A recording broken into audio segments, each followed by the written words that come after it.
Alright guys, and welcome back to the Wrestling Report Card. I'm your host Cody, and what we do here is I take a wrestling show, I break down each match, I give it a letter grade. At the end, I tally them son bitches up and give that show its own report card. So today we're talking the pre-Thanksgiving episode of AEW Dynamite, and I hope all you wrestling fans left your milk and cookies out for the gobbledygooker last night, because if you didn't, you're gonna have a year of bad luck. Well, hey, as you know, we just had Full Gear go down this past weekend where we crowned both a men and women's brand new champion in MJF and Jame Hayter. Congratulations to you two, you deserve it. So we start the night off hearing from Regal, who explains why he did betraying Jon Moxley at Full Gear. We also got Chris Jericho defending his Ring of Honor title against Japanese legend Tomohiro Ishii. And then we have the second match in the best of 7 series between the Elite and Death Triangle for the AEW Trios Championships.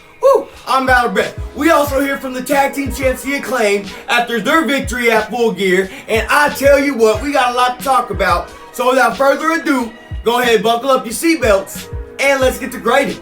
Just 3 days after screwing over Jon Moxley when he handed MJF his infamous brass knuckles that led to him winning the AEW title, Regal started off the show tonight. While he was letting us know that MJF is off too busy being a superstar and filming the Von Erich movie, he informed us the champ won't be on Dynamite until next week. He then just started getting rained on with boos and even chants of F you Regal, which, I mean, they were well-deserved after what he did. Next thing you know, Jon Moxley's music hit. And I tell you what, my guy is not in a chipper mood after what Regal pulled off at Full Gear. But before Moxley could get his hands on that man, down came Bryan Danielson to make peace. Even though he slapped Moxley in the face, I mean, not sure that was the smartest move there, bud. Somehow, though, Danielson was still able to talk Mox down off that ledge. And that's no easy task there, because that Jon Moxley is one crazy son bitch. I tell you what, he then got up in Regal's face and told him to get to stepping, which Mr. Regal wisely did, and holy shit, what a way to start off Dynamite. I'm going to give that a B+. I really like that opening there. I mean, it does suck that MJF isn't here tonight, but what a way to start us off. Well, next up, we get our first taste of action as we have the All-Atlantic Champion, Orange Cassidy, defending against a man who is an NCAA All-American wrestler from the University of Oklahoma, hailing from the wrestling capital of the world, Perry, Oklahoma, which is true, by the way. It's Jake Hager, and one thing he don't play about is that purple bucket hat of his, damn it. Well, we came back from the break, and first it was Cassidy with the Stun Dog Tornado DDT combo, but Hager was able to answer with that nasty Uranagi of his. However, when he got a hold of the ankle lock and looked on his way to victory, that damn purple bucket hat ended up being his downfall. He broke a hold of the lock to go get that hat, which allowed Cassidy to load up, hit the orange punch, and follow with a Cazador roll-up to get the 1, 2, 3. After the match is when shit went down though. First, QT Marshall and the factory came down, but before they could attack the best friends, the lights cut off. And when they came back on, by God, it was Malachi and the House of Black. After being gone for a couple of months, they came back and laid waste to Orange Cassidy and the best friends. Now, the factory must not be the sharpest tools in the shed, because they just stood there and watched. Like, do y'all not know Malachi Black? He's just a guy that wants to pick a fight.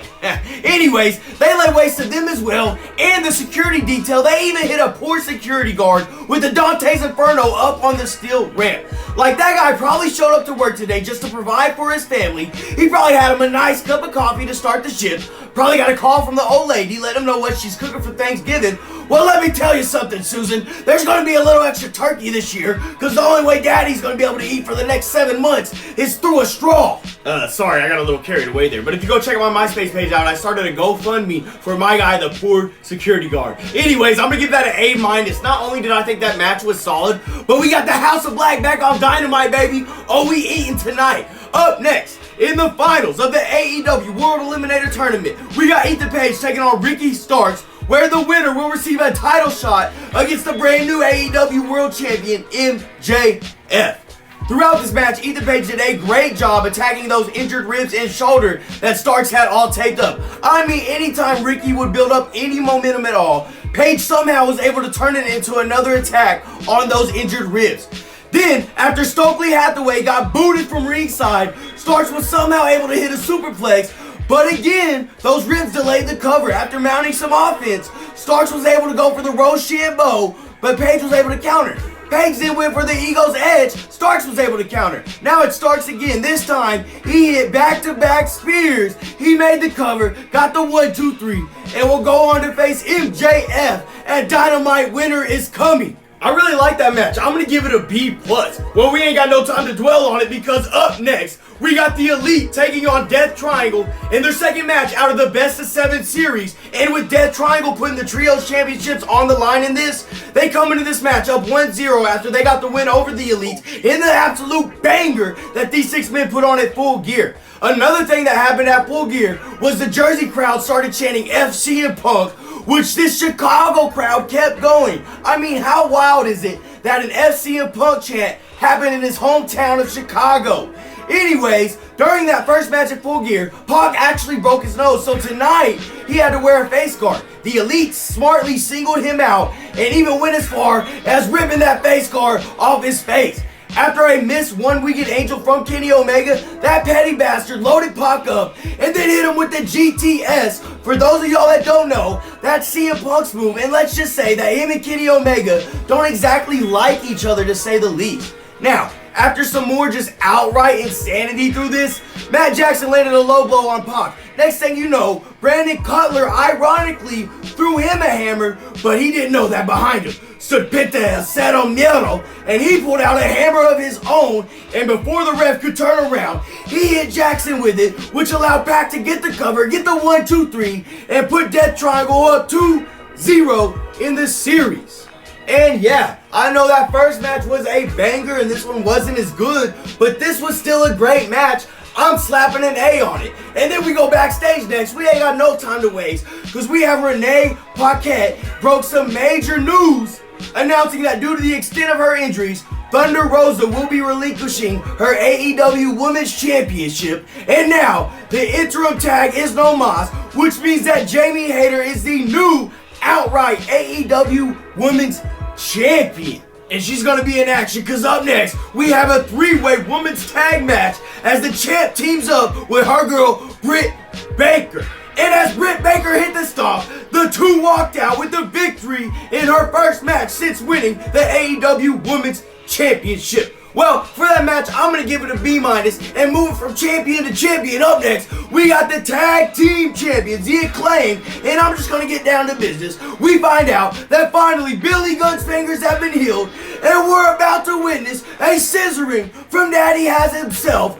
Went up on the big screen, Double J and company appeared. However, Billy Gunn just said, Jeff Jarrett, get your old ass off the screen before continuing on. And the moment we've all been waiting for is here. And scissor me Daddy Ass, damn it. I gotta give that a B-. I mean, everybody does love the Acclaimed. And I mean, what do y'all want me to say? But I will say, that's enough time for the talk. Because it's time for the main event. We got Chris Jericho defending his Ring of Honor Championship against the Japanese legend, Tomohiro Ishii. And okay, these two just beat the holy hell out of each other. I tell you what, Jericho came out and slapped Ishii in the face, and what started out as a wrestling match turned into a Friday night barroom brawl in Muskogee, Oklahoma. Ishii was chopping the piss out of Jericho, and I'm not exaggerating when I say these two landed no less than 537 chops apiece. Just when you thought Chris Jericho's chest couldn't look any worse, Ishii actually split Y2J's chest open and had that sumbitch bleeding so bad that his own hand was completely covered in Jericho's blood. But then, the Ocho was able to trap him in the Lion Tamer, leaving Ishii no choice but to tap out. Not without flipping Jericho off first, of course. After the match, Jericho then went to harass the Ring of Honor ring announcer yet again. But at this time, my guy Claudio showed up and just clocked his ass right as the show went off the air. For that main event, I'm gonna give it a B+. We literally gotta witness two grown men try to murder each other on live TV, so thanks TBS. Plus, at the age of 53, Chris Jericho continues to put on great match after great match. One might consider some of those as classified bangers. But anyways, we get to the end of another episode of Dynamite with the fallout from Full Gear. So we've came to the end, unfortunately, for another episode of the Wrestling Report Card. So hey, now that we got all the grades in, let's take a look at the report card. After tallying everything up, we came out with a final letter grade of a B+. That's right, 88%. Man, Uncle Tony been coming out swinging lately, I tell you what. But hey, I hope all y'all have a happy Thanksgiving. My name's Cody. I'm about to go smash some turkey and deviled eggs. Don't tell nobody I took them all. But other than that, I hope all y'all stay safe and have a nice day.